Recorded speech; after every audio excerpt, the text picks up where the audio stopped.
할렐루야, 반갑습니다. 하동예양교회 강치영 목사입니다. 한 주간 평안하셨습니까? 한 주간 응답 누리셨습니까? 한 주간 하나님과 동행하셨습니까?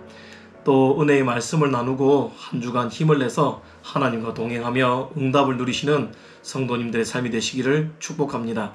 오늘 함께 하실 말씀 출애굽기 말씀입니다. 출애굽기 13장 20절에서 22절 말씀입니다. 그들이 숫곳을 떠나서 광야 끝 에담의 장막을 치니 여호와께서 그들 앞에서 가시며 낮에는 구름 기둥으로 그들의 길을 인도하시고 밤에는 불 기둥을 그들에게 비추사 낮이나 밤이나 진행하게 하시니 낮에는 구름 기둥 밤에는 불 기둥이 백성 앞에서 떠나지 아니하니라. 아멘. 종종 유튜브를 보다 보니 재미있는 영상들을 보게 됩니다. 그 중에 하나 좀 감동스러웠던 내용이 있었습니다. 어느 경찰 오토바이가 길을 터주기 위해서 교차로에 있는 차들을 제지하는 겁니다. 제가 처음에는 왜 저 오토바이가 저렇게 열심히 가서 제지를 하는지 몰랐었는데 그 오토바이 뒤에 따라오는 구급차를 보면서 알게 되었습니다. 그 오토바이는 긴급한 환자를 후송하려고 하는 구급차가 길에 막히지 않게끔 교차로마다 가서 양해를 구하고 제지를 가하면서 그 응급 환자를 빨리 상급 병원으로 혹은 응급실로 이송시키기 위해 달리고 있었던 겁니다. 인솔을 하는 장면을 보다 보니 오늘 본문이 딱 마음에 와닿았습니다. 오늘 본문이 어떤 내용입니까? 홍해를 건너기 전에 뒤에서 이제 출애굽하고 나서 애굽의 군대가 막 이제 달려오고 있는 상황에 하나님의 임재를 나타내는 구름 기둥과 불 기둥이 그들에게 어떤 역할을 했는지를 보여주고 있는 장면입니다. 오늘 말씀 21절이죠. 여호와께서 그들 앞에서 가시며 낮에는 구름 기둥으로 그들의 길을 인도하시고 밤에는 불 기둥을 그들에게 비추사 낮이나 밤이나 진행하게 하시니. 아멘. 하나님께서 앞서 가셨다는 증거로서 구름 기둥이 때로는 불 기둥이 그들이 끊임없이 이동할 수 있게끔 앞에서 먼저 갔다라고 기록하고 있습니다. 왜 앞서 갈까요? 앞서 간다는 것은 뒤따라오는 사람들이 앞으로 펼쳐질 길에 대한 내용을 모르기 때문에 그 앞에 인솔하는 누군가가 그 상황을 살피고서 먼저 간다는 의미이겠죠. 그 앞에 뭐가 있는지 이 백성들은 모르는 겁니다. 430년 동안 애굽에서 종살이를 하였기 때문에 그 홍해를 건너서 무엇이 있는지 그리고 그들이 들어가는 광야에 무엇이 있는지 아무것도 알지 못하는 상황이에요. 그러니 오로지 자기들을 인솔해주는 모세의 손을 붙잡고 모세가 가자는 대로 갈 수밖에 없는 겁니다. 그렇게 불안하고 초조하고 답답한 상황 가운데서 하나님이 그들을 인솔하고 계시고 하나님께서 선한 목자로서 하나님께서 그들을 책임지는 목자로서 그들을 인도하고 있다라는 증표로서 낮에는 구름 기둥으로 밤에는 불 기둥으로 그들을 인도하고 있다라는 증표를 세워주시는 겁니다. 또 이 구름 기둥과 불 기둥은 보호의 의미로 쓰여지기도 하지요. 낮에는 왜 밤에는 구름 기둥이 아니고 왜 낮에는 불 기둥이 아니란 말입니까? 왜 밤에 불 기둥이어야만 하는 거고 낮에는 구름 기둥이어야만 하는 겁니까? 그는 이제 광야의 날씨의 특성을 좀 살펴보면 쉽게 이해할 수가 있습니다. 습기가 많지 않기 때문에 아무리 떼약볕이 세게 내려쬐도 그늘만 있으면 지낼만 합니다. 버틸 수가 있는 거예요. 그러니 하나님의 구름 기둥이 그들을 덮어주니 위에서 내리쬐는 태양빛이 그들로 하여금 힘겹게 하지 못하는 거죠. 그들이 견딜만 할 수 있게 도와주시는 겁니다. 마치 그늘막을 쳐주는 것과 같은 이치라고 할까요? 그리고 밤이 되어서 이제 출애굽해서 홍해를 건너려고 하다 보니 뒤에서 지금 열심히 쫓아오지 않습니까? 애굽의 군대가 쫓아오지 않습니까? 그러니 한시라도 빨리 건너야 되는 거예요. 그러니 하나님께서 불기둥을 일으켜 세워주셔서 그들이 그 사막의 밤 한복판에서 추위에 떨지 않도록 지켜주신 것은 아닐까 하는 생각을 가지게 되는 겁니다. 그러면 어쨌든 하나님께서 앞서 가시는 거지 않습니까? 앞서 가신다는 거기 때문에 백성들은 뒤따를 수밖에 없는 겁니다. 구름이 이동을 하면 백성도 이동을 하고 구름이 멈춰서면 백성도 멈춰서는 겁니다. 하나님이 먼저 움직이면 백성도 따라서 움직이고 하나님이 멈춰서면 백성도 따라서 멈춰서는 거죠. 그리고 이것을 40년 광야 생활 동안 계속해서 반복해 나갑니다. 하나님의 진이 멈춰설 때는 반드시 하나님의 그 구름 기둥이 먼저 멈춰서는 것을 보고 나서 거기에 멈춰서게 되는 거였던 거예요.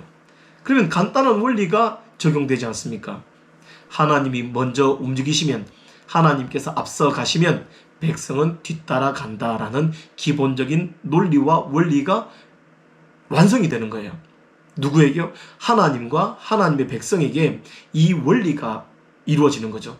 하나님과 동행하고 하나님께서 그들을 이 역사의 한복판으로, 기적의 한복판으로 이끌어내실 때 하나님과 백성 사이에 지켜야 될 가장 기본적인 규칙 뭐예요? 하나님이 움직이셔야 백성이 움직인다는 겁니다. 하나님이 멈춰서면 그제서야 멈춰서게 되는 거죠.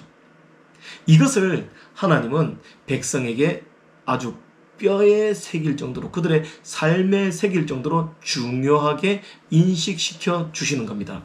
그러면 현대를 살아가는 그리스도인은 다를까요? 아니죠. 똑같겠지요. 앞서간다는 말의 의미가 무엇이라고 했습니까? 뒤따라오는 사람들이 앞에 갈 일을 모른다는 거예요. 성령님과 함께 동행할 때 마치 이런 것 같습니다. 하나님께서 우리 앞에 펼쳐질 일들을 다 알고 계시지요. 그래서 성도들을 인도해 주시기를 원하십니다. 치영아, 거기로 가면 네가 어려운 일을 당할 거야.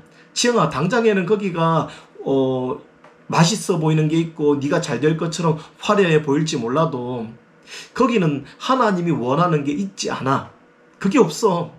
너는 이곳으로 가야지 하나님께서 원하시는 길을 갈 수 있단다라고 인솔해 주기를 원하세요. 그런데 처음에 신앙생활을 할 때는 이게 잘 돼요. 하나님께서 말씀하시면 움직이고 말씀을 안 하시면 멈춰서 있고 응답을 하시면 예 알겠습니다 하고 열심히 쫓아가고 응답이 없으면 멈춰서는 훈련이 잘 되어 있단 말이죠. 그런데 어느 순간 사람이 성장을 하듯이 성도가 신앙이 조금 지식이 쌓여간다 싶으면 어떤 일들을 겪게 되느냐면 알겠는 거예요. 이쯤 가면은 뭐가 있을 것 같은데? 신앙생활 이렇게 하면 될 것 같은데?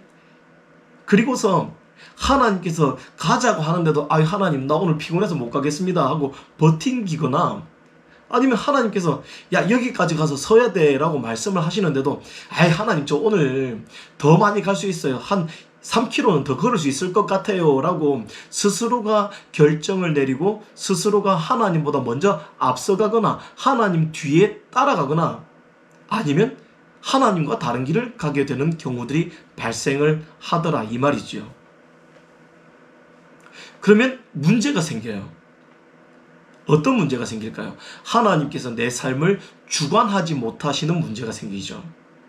하나님의 나라는 정확하게 하나님의 주권 하에 이루어지게 되어 있습니다. 하나님의 주권이 있는 그곳에 하나님의 뜻이 이루어지고 하나님의 계획이 이루어지고 하나님이 원하시는 나라가 완성이 되는 거예요. 그런데 자꾸 사람은 마음이 교만한지라 조금 지식이 쌓여가고 방법들이 익숙해져 가니까 하나님께서 서라 하시는 곳에 서지 않고 좀 더 멀리 가든지 아니면 자기 마음대로 먼저 서든지 하나님은 응답하지 않았는데 그걸 기다리기 어려워서 자기 마음대로 선택하거나 움직이게 되는 경우들이 종종 발생하더라 이 말이지요. 사랑하는 성도 여러분, 하나님은 앞서 가시기를 원합니다. 우리의 선한 목자 되시는 하나님께서는 성도들이 겪게 되는 수많은 어려움들을 잘 이겨낼 수 있도록 성령님을 보내셔서 우리의 손을 붙잡고 그 어두운 터널을 지나가고 골짜기를 지나가고 흑암의 골짜기를 지나가고 또 우리를 물어뜯으려 하는 대적들 사이를 지나가게 될 때 하나님 손 꼭 붙잡고 주님이 가자 하면 가고 서라 하면 서고 그 과정들을 잘 따라와 주기를 원하신다는 거죠. 그렇게 따라가기만 해도 가자 할 때 가고 멈춰서라 할 때 멈춰서기만 해도 대적을 이겨낼 수 있고 어려움을 이겨낼 수 있고 유혹을 피할 수 있고 또 하나님께서 주시는 복과 평안을 누릴 수 있기 때문입니다. 그럼 성도에게 요구되어지는 것이 무엇일까요? 무엇이겠습니까? 앞서가시는 하나님의 발걸음에 맞춰서 뒤따라가는 덕목이 아니겠습니까? 그러니 앞서가시는 하나님이 계시면 성도는 뒤따라가면 되는 겁니다.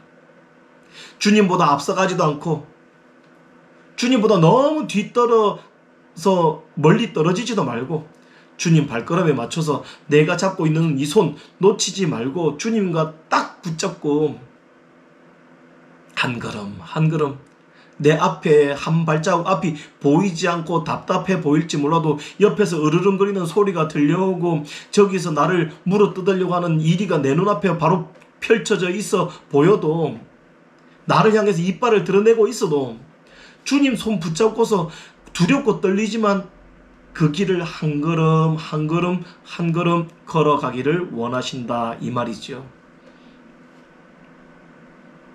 그런 우리에게 필요한 것이 무엇이겠습니까? 주님을 뒤따라갈 때 필요한 것이 무엇이겠냐 이 말입니다. 순종이겠지요. 내 계산과 내 방법과 내 경험을 뛰어넘어서 언제나 하나님이 옳으시다라는 그 절대적인 순종 말입니다. 사울왕을 보면 아실 겁니다. 사울왕이 제가 누차 예화를 드리는 것 중에 하나이지요. 하나님께서 이스라엘 초대왕으로 사울을 세워주셨어요. 그의 가문이 보잘것없음에도 불구하고 그 보잘것없는 가문 중에 보잘것없는 자녀를 택하셔서 그들의 왕으로 세워주셨단 말입니다. 그러면 거기에 대한 주권이 누구에게 있습니까? 하나님께 있지요. 그러면 하나님이 서라 하면 서고 하나님께서 가라 하면 가야 되는 겁니다. 그런데 어느 순간 보니 자신에게 왕권을 주신 하나님보다 누가 더 크게 보였습니까? 자신 바로 옆에서 떠들어대고 있고 그 정치적인 역량을 발휘하고 있는 백성의 지도자들이 더 크게 부담으로 다가왔단 말입니다. 그러니 하나님께서 사무엘을 통해서 이번 전쟁에 나가면 숨쉬는 모든 것은 다 죽여라. 짐승을 만나든지 소를 만나든지 누구를 만나든지 다 죽여라 라고 명령을 내렸음에도 불구하고 백성의 지도자들이 이 양들이 너무 튼실하고 소가 너무 건강합니다. 이 건강하고 좋은 소들을 빼다가 하나님의 전에 제사로 드립시다 라고 이야기를 하는 겁니다. 근데 그 상황에서 하나님이 먼저가 되면 하나님께서 가라면 가고 멈춰서라면 멈춰설 수 있는 훈련이 되어 있었다면 그들이 뭐라 하건 간에 내 눈에 아무리 탐스럽게 보일 만큼 좋은 유혹의 덩어리가 있어도 근거가 있어도 유혹의 손짓이 있어도 거기에 넘어지지 않고 아닙니다. 하나님께서 사무엘 선지자를 통해서 다 죽이라고 했습니다. 그러니 죽여야 됩니다. 라고 결단했겠죠. 그들이 나를 향해서 정치적으로 뭐 이렇다 저렇다 말을 하더라도 나에게 어떤 방해를 해오더라도 흔들리지 않았을 겁니다. 마치 다윗처럼 말이죠. 그런데 사울은 그 상황에 휙 넘어가 버립니다. 하나님께서 멈춰서라고 했는데 제가 좀 더 달려갈 수 있습니다 하고서 몇 걸음을 더 내디딘 거죠. 그리고 사무엘이 이야기합니다. 하나님은 제사보다 순종을 더 기뻐하십니다 라고 말이죠. 그러니 성도들에게 앞서 가시는 하나님께서 요구하시는 것이 무엇입니까? 순종인 겁니다. 뒤따라가는 성도들이 해야 할 마땅한 의무, 하나님과의 관계를 더 돈독하게 해나가고 하나님이 주시는 기쁨을 누리고 하나님의 기적을 체험할 수 있는 유일한 근거, 앞서 가시는 하나님이 우리에게 있기를 원하시는 그 그건 순종이라 이 말이죠. 아, 저 앞에 홍해가 있는데요. 저 앞에 대적이 아말렉 대적들이 있는데요. 시온 왕이 있습니다. 가데스 바네아에 갔던 그 12명의 정탐꾼 중에 10명이 그러지 않습니까? 우리는 너무 작은 사람입니다. 메뚜기 같은 사람입니다.